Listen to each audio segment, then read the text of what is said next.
அதுக்கு ஏதாவது பண்ணலாம்னு ஏதாவது ஒரு முயற்சி எடுக்கிறாங்களா? எதுவுமே கிடையாது. வசதி படைத்தவர்களுக்கு தேவையான காரியங்களும் அவர்களுக்கு மீண்டும் முன்னேறுவதற்கு தேவையான காரியங்களை செய்து கொடுப்பது மட்டுமே தான் இவர்களுடைய ஒரு ஒற்றை நோக்கு. ஏழை பாலை மக்களுக்கு எந்தவித ஒரு ஹெல்ப்பும் இவங்கள்ட்ட கிடையாது. அவங்கள பார்க்கும்போது கட்டிப்பிடிக்கிறது, அவங்களுக்கு தேவையான ஏதாவது விஷயங்களை வந்து கேட்கும்போது எதுவுமே பண்றது கிடையாது. அப்ப மக்கள் மனசுல வந்து பயங்கர கோபம் இருக்கும். இந்த மாதிரி வரட்டும், எலெக்ஷன் வரட்டும், பார்த்துடலாம். ஆனா எலெக்ஷன் வர டைம்ல வந்து இன்னும் கோபம் அதிகமாகும். எலெக்ஷனுக்கு ஒரு நாள் முன்னாடி அவங்க எல்லாரும் தூது விடுவாங்க. கண்டிப்பாக மதவாத சக்தி சேர்ந்த கூட்டணி கண்டிப்பா இங்க வந்து ஊடுருவியாச்சுன்னா இங்க மக்களுக்கு பாதுகாப்பு இல்லைன்னு. எந்த மக்களுக்கு பாதுகாப்பு இல்லை? இங்க மக்களுக்கு எந்த பாதுகாப்பு இல்லாம இருக்கு. எல்லாரும் ஒற்றுமையா ஒண்ணு அண்ணன் தம்பியா எல்லாரும் ஒரு வீட்டு பிள்ளையாக ஒரு தாய் பிள்ளையாக தான் எல்லாருமே பழகிட்டு இருக்கிறோம். எங்களுக்குள்ள எந்த ஒரு வேறுபாடும் கிடையாது, எந்த ஒரு பிரச்சனையும் கிடையாது. எல்லாருமே சந்தோஷமா சேர்ந்து தான் வாழ்ந்துட்டு இருக்கிறோம். நீங்க வந்து எங்களுக்குள்ளாடி மத பிரச்சனையை நீங்க கொண்டு வர தேவையில்லை. தயவு செய்து மக்களை நீங்களும் இதை வந்து சிந்திச்சு செயல்படுங்க. இந்த எலெக்ஷன்ல ஒரு மாற்றம் வேணும். கண்டிப்பா இந்த மதசார்பற்றன்னு சொல்லக்கூடியதுக்கு ஒரு முற்றுப்புள்ளி வைக்கணும். அதுவும் இந்த கன்னியாகுமரி மாவட்டத்தில் இந்த கிள்ளியூர் தொகுதி மண்ணிலிருந்து அந்த ஒரு மாற்றம் வரட்டும்.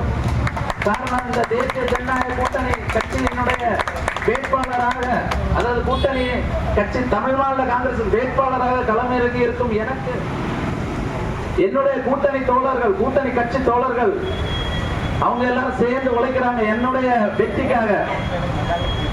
இதுதான் உண்மையான ஒரு மதசார்பற்ற கூட்டணி.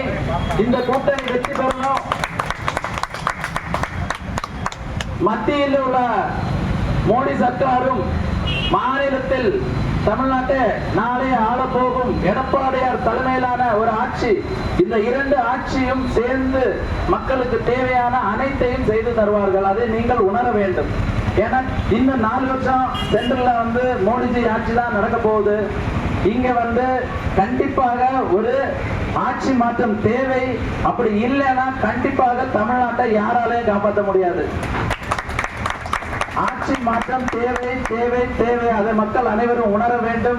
அதுவும் இந்த கிள்ளியூர் மண்ணில் கண்டிப்பாக ஆட்சி மாற்றம் தேவை. அதாவது ஒரு மாற்றம் தேவை. அதை மக்கள் அனைவரும் உணர்ந்து வாக்களிக்க வேண்டும். இம்முறை நீங்கள் அனைவரும் வாக்களிக்க போவது தமிழ் மாநில காங்கிரஸ் கட்சியினுடைய வேட்பாளரான எனக்கு நீங்கள் அனைவரும் தாமரை சின்னத்தில் வாக்களித்து என்னை வெற்றி பெற செய்ய வேண்டும். போரின் பூத்திലേക്ക് கொண்டு பாவப்பட்டவர்களே அவகாசம் இருக்க வேண்டியது நமக்கு போராடுவோம். അതിനുവേണ്ടി ADMKയും BJPയും പാട്ടാളി மக்கள் കക്ഷിയും തമിഴ് മാநில കോൺഗ്രസും എന്ന് വേണ്ട എല്ലാ രാഷ്ട്രീയ പാർട്ടികളും ഒരുമിച്ച് നിന്നുകൊണ്ട് ഇന്ന് വരെ നമ്മളിങ്ങനെ പ്രവർത്തിച്ചു. അതുപോലെ ഒരു ദിവസം കൂടെ പ്രവർത്തിച്ച് ഇദ്ദേഹത്തെ വിജയിപ്പിക്കേണ്ടത് കാലഘട്ടത്തിന്റെ ആവശ്യമാണ്.